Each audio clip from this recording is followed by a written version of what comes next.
What is up, you guys? I'm Charmx. Today I'm going to be reacting to how to make life more interesting by Jaden Animations. Now, I really need this tip because I have a pretty boring life, and I like doing the same things over and over. So I like a pattern, but I mean it's really boring, if that makes sense. But anyway, so hopefully Jaden has some great advice here. And with that being said, the original link's in the description. Make sure you guys go subscribe to Jaden Animations. Without any further ado, let's begin. Welcome to 2018, Jaden. What's different? Nothing yet, I don't think. If you're like me and don't plan on doing anything extraordinary this year, but still want to spice things up, I have a few suggestions. Like, what do you mean doing things extraordinary? Like, every New Year's I try to set goals for the year, which I think a lot of people do, and they always give up. And I think I've already given up on a bunch of them. I don't know. But, I set goals and I try to do them, like, what was some of my goals? Writing a book. That's one of my goals for this year. And I have it written, but it's a kid's book, so I gotta get the artwork done. And I did some update videos a few months ago where I was having troubles with the artist. The artist is more incompetent than I am, which is insanely impossible to believe. But, nonetheless, now I have to do the artwork for my book. And I'm already, I finished page 9 already yesterday. And, it took the actual graphic artist like a month to do the cover. It took the graphic artist a month to do the cover. It was like 2 months, actually. 2 months to do the freaking cover. Then, I redid the cover. I freaking redid the cover because I didn't like their cover. I redid it in one day. I then did 9 pages, and I was doing like 2 pages a day for the most part. Yesterday I did like 3 or something. And I think it looks better than what the graphic artist was doing. So, I mean, if that's the case, I can't draw. I don't know how they're a graphic artist. How can you be a graphic artist if you're worse at drawing than I am? I don't understand. Anyway, I'm getting riled up. Let's just get into it. Know me, living life on the edge. I'm exciting. I'm adventurous. Of course, the best way to make life more interesting is to induce a variable of surprise and the unknown. In 2017, I conducted my own apple research. What? I just ate a bunch of apples. Here we go. I just got really curious one day. There's so many different types of apples, and I don't know jack rabbit about any of them. Did you know there's... What? What? What the? 7,500? You know there's 7,500 different varieties of apples? 200 in the US? Because that was the first time I only thought there were like 5, and you're telling me there's 7,500. I actually Googled it. I didn't eat 7,500 apples last year, but every week when I went to the grocery store, I'd get a different type of apple I hadn't had before, so I'd be learning about a new apple every week. It sounds stupid, but shut up, I learned a lot about apples. I want to know what they all taste like. So growing up, Mom always got us either Fuji or Gala apples, which are some of the most common apples in the US. This is all just my own opinion and research, by the way. If you have a different opinion, good for you. Gala is pretty much the standard average apple. Nothing bad, but nothing fantastic. Fuji are a bit brighter in flavor and crisper, but they're both good standard apples to make a constant variable. Ha! See, I learned something in 7th grade science. Now, yes, this is happening. Back again with another legit food review. Golden Delicious are softer and less sweet than Fuji and have more of an applesauce taste. I'm aware of the irony in that description. Prip's Pink or Pink Lady apples are firmer than Fuji but more tart. I don't like Red Delicious. They have a thick skin and mediocre flavor, and if you get a bad one, they're super gross and spongy. Everyone knows Granny Smith. She's green and tart. Sugar Bees are a lot crisper. Granny Smith, the last one, the weird like heart-shaped one apple I know, as well as like the circular apple. That's like all of them. Yeah, I don't know many. I don't know many. And you're telling me there's 7,500. I want to know what they all taste like. Do they all have a unique flavor? Because you'd think some of them have to taste the same, right? Some of them have to taste the same. Or so close that you don't notice a difference. So they could be lumped together in one category, right? Than Fuji, and like the name suggests, super sweet. A top tier apple. Envy tastes pretty much like Sugar Bee. Call me apple racist. Jazz apples were a disappointment, mainly because I thought the name was cool and the grocery store had a fun little name tag for them. They didn't taste all that great. Ruby Frosts. No, wait, I'll go faster. Have thick skin and are kind of sour, but not as much as Granny Smith. Pacific Rose are my favorite and the best apple. If anyone tries to tell you there's a better apple, they're probably right because they only tried like 15 out of the 7,500 varieties, which is like 0.2%. But these are the ones I buy all the time now. Honey Crisp apples are crisp. Nah, they're good, but they're more expensive. Peru apples are really crunchy and taste like a weak gala. Rockets are super small and have a unique aftertaste. Macintosh are surprisingly super soft and sweet and taste nothing like a computer. Brave. I like what you did there. I like what you did there when they took the bite out of it and then you're left with the Mac logo. I like that. Burn.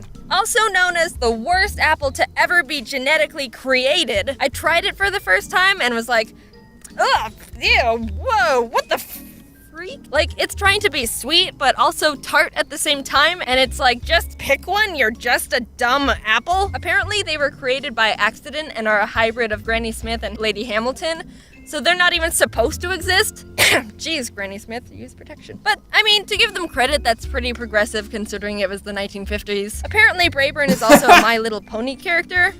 Anyway, avoid at all costs. I hope all the Brayburn trees burn in a giant fire and rebirth into Pacific Rose ones. So now you're an apple Wait, so which one's the best? master.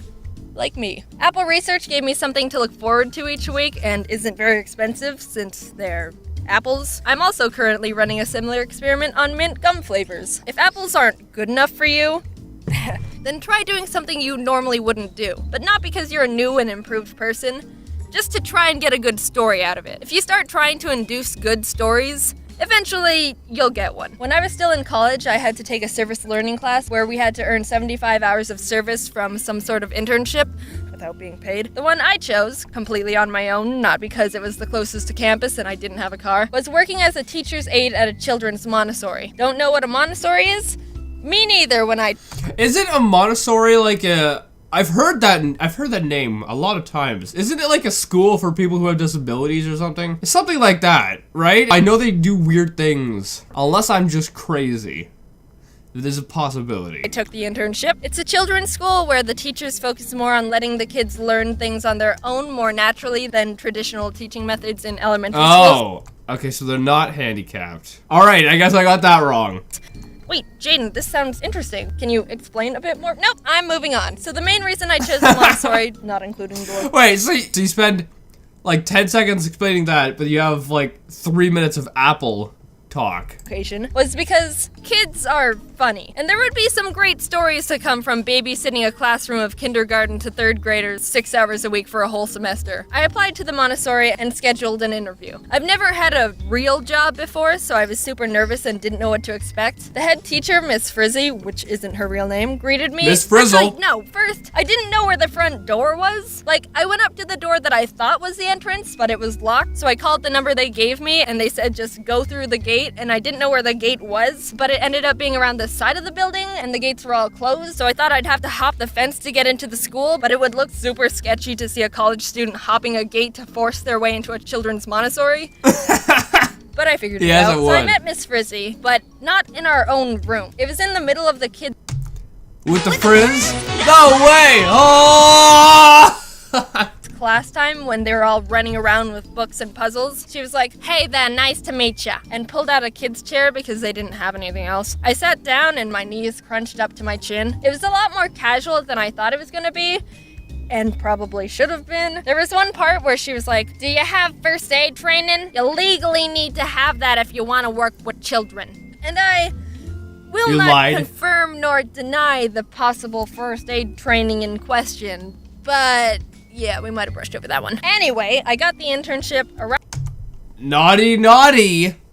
Naughty, naughty. So you lied about having first aid training? You could have at least, gone home afterwards and just, brushed up on the first aid stuff. You know how to do a Heimlich maneuver, know how to treat wounds and stuff like that. You should have at least brushed up if you freaking lied. Arrived the first day, and no one told me what to do. I was like, "Hi, how can I help? And also, how does everything work? Because I know nothing." "Oh, yeah, just help the kids if they need help." Oh, okay then. For the majority of the internship, I was stressed out and anxious because for 3 hours every time I went in, I felt like I had no purpose except walk around and smile at kids. Occasionally, I'd help one find a puzzle piece, but those were the exciting days. Also, 2 kids didn't even speak English. Like, what am I supposed to do when a kid's crying? I ask what's wrong, and I get, "Watashi no kyoryu ni kamarete itai yo. Hora chiga dete ru. Ika dou shite watashi no yotteru koto wakannai no yo." And you can't teach them English, because if you do that, then you're going against the policy of the school, which is to let kids learn in their own way, right? For an hour, the kids would have lunch and then go outside to play, and that was more manageable because I just had to make sure none of them backflipped off swings or something dumb. I could also pass the time and prevent insanity by sweeping sand off the pavement. My favorite memory by far when I was there was when a kid got stuck in a bucket. We just hear, What? "Help! To help!" and look over to a kid, upside down turtle with his butt in a pail. Pathetic. So what can you take away from this video? Brayburn apples were an accidental hybrid love child of two apples, and kids are incompetent at life. See, with a few little tweaks, it isn't hard to spice up your life. Now, go out and get yourself a funny story. Also, one day at the Montessori, a kid pooped on the sidewalk. What? Happy... What? I mean, I don't think Montessori sounds like a good idea. If you aren't even teaching them how to use the bathroom, and they have to try to figure out how to do that by themselves, too. I mean, it doesn't sound like a good idea. Anyway, I hope you guys like this video. This is interesting, but it doesn't really help me spice up my, or make my life more interesting. However, I guess the point of it was, like, you know, go out and try to experience more things, which that is not what I do, because I like patterns. I like patterns. You know, I get up, I eat, I freaking start filming, and I edit and all this other stuff. And I do the same thing over every day and every day. And although it gets really repetitive, at the same time, changing it up freaking gives me anxiety. I don't know. Anyway, I hope you guys like this video. If you did, make sure you give it a thumbs up, plus share with a friend if you're new, and subscribe to Joe the Family. Also, make sure you guys go subscribe to Jane Animations, and I'll see you guys next time. Woo!